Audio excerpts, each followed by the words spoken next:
Samantala, pinalawig naman ang kaalaman ng Tatag Troopers at mga kabataan sa usapin ng reproductive health at family welfare. Alinsunod ito sa kampanya ng Philippine Army na "A strong family is a strong army."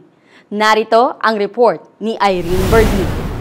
A strong family is a strong army. Iyan ang pamantayan ng Philippine Army na isinasabuhay ng 56 Infantry Tatag Battalion katuwang ang Family Planning Organization of the Philippines o FPOP Davao Chapter. Kaugnay nito, isinagawa nila ang isang seminar ukol sa Reproductive Healthcare Awareness and Family Welfare Program. Dito, mas pinalakas ang konsepto ng responsible parenthood, iba't ibang aspeto ng reproductive health, family planning at ang kahalagahan ng pag-iwas sa mga sakit na nakukuha sa pakikipagtalik. Nakinabang sa seminar ang Tatag Troopers at mga piling scholar ng Tatag IP Students Foundation Incorporated. Mayroong hiwalay na mga tagapagturo sa mga nasabing lecture upang masigurong matugunan ang kanilang mga partikular na mga suliranin at pangangailangan. Bilang karagdagang tulong pangkalusugan, nagsagawa rin ng FPOP ng libreng Human Immunodeficiency Virus o HIV screening para sa lahat ng mga dumalo. Ang tagumpay ng programang ito ay isang patunay umano sa dedikasyon ng 56IB sa pagpapaunlad ng kanilang mga tauhan at sa pagsusulong ng malusog at masiglang komunidad.